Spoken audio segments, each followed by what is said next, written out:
Maraming baguhan na nagtatanong kung ano ba tong batha at kung saan makakabili ng mga product galing Pilipinas. Kung sa Pilipinas, meron tayong Carriedo, Plaza Miranda, Evergotesco, Isitan Recto, Quiapo. Dito sa Kingdom of Saudi Arabia, meron din tayong tinatawag na batha. Ano ba itong batha?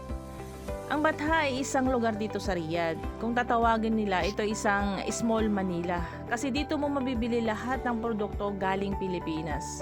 Kung iisipin mo, dito ba talaga nila ginawa to? Or galing talaga ng Pilipinas? Kaya yung mga mahilig po magpabagahe dyan, tingnan nyo po munang maigi kung meron tayong product na ganito bago nyo po bilhin at ilagay po sa inyong mga bagahe. Kasi po karamihan po yung mga product na tinitinda po sa Batha ay galing din po ng Pilipinas. Kung bibilhin nyo po yan, tapos ipapabagahin nyo, ipapadala nyo sa ating pamilya, yung presyo po niyan hindi lang po doble, triple pa po. Marami din akong nakakausap na matatagal na dito sa Saudi Arabia, yung almost 30 years na sila nag-stay dito. Hindi pa nakakapagbakasyon kahit isang beses. Sabi nila, yung panahon nila dati, yung unang-unang salta nila dito sa Saudi Arabia, sobrang higpit pa daw dati. Hindi na katulad ngayon. Ngayon kasi sobrang luwag na.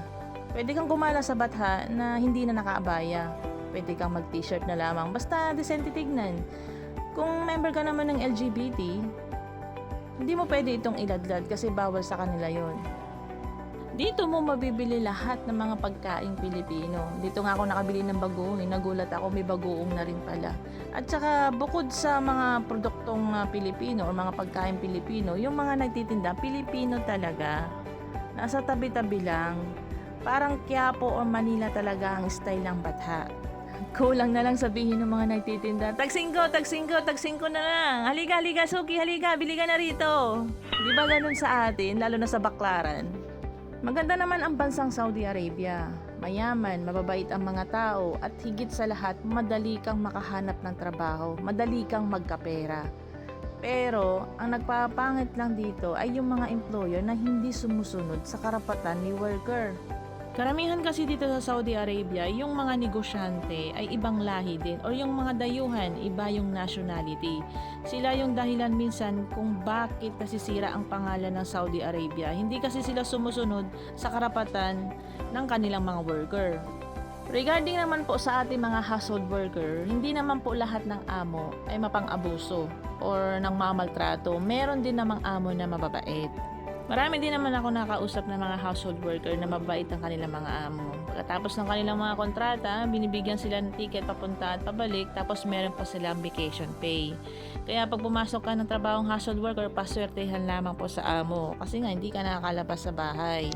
So dahil advocate po tayo, sasabihin po natin yung mga nararanasan ng mga OFW, kasi kung puro kagandahan ang sasabihin natin, lalong-lalo na yung mga tao sa Pilipinas, gusto nilang mag-abroad, akala nila masarap ang buhay abroad. Kaya sabihin na natin kung anong yung mga dapat nilang maranasan, yung mararanasan nila pagdating dito sa abroad. Kasi pag nandito na sila, pag gusto nilang umuwi, hindi sila makakauwi dahil meron silang kontratang pinirmahan. Pero kahit na nagkalat ngayon ng mga advocate at saka yung mga vlogger na nagpapaalala sa atin, yung mga kababayan natin sa Pilipinas na gustong mag-abroad, meron pa rin mga kababayan natin na hindi nanonood ng mga vlogs dito sa Saudi Arabia. Merong isang linggo pa lang gusto nang umuwi kasi sinigawan siya ng kanyang amo. Ang paninigaw po kasi nila is ugali nila yan eh, kahit hindi normal na itrato kang ganon. Sa kanila po kasi is normal na po yon. Kaya kailangan lahat tanggapin natin kung ano yung mga sasabihin nila as long as hindi ka naman po sinasaktan. Minsan, pag sobrang busy ko, dumadaan ako ng Batha para kumain. Nakikita ko yung mga tabi-tabi, may natitindang lugaw. Aside doon, meron pang nagpapa 5-6. Sa pakiramdam ko, nandito ba ako sa Quiapo? Nakakataba ng puso na mamasyal sa Batha. Kasi marami na rin pala nakakilala sa akin doon. Minsan nahihiya ako kaya lagi akong nakamas. Dito rin makakabili ng maraming gold or iba't ibang klaseng gold. Pero dapat pag bumili kayo ng gold, magsama kayo ng kaibigan nyo na marunong. Kasi balita ko, may mga bogus din na nagtitinda ng mga gold. Sa usapang ulam naman dito sa Saudi Arabia, magsawa ka sa manok. Kasi pinakamurang ulam dito ay manok. Sa halos 2 taon ko dito sa Saudi Arabia, parang tutubuan na ako ng pa. Guys, hanggang dito na lamang po ang aking video. Sa lahat po ng aking mga kababayan, hindi na po ganun kahigpit ang Saudi Arabia. Sobrang luwag na po ngayon. Pero kailangan pa rin nating sundin ang batas ng Saudi Arabia para iwas pahamak po tayo.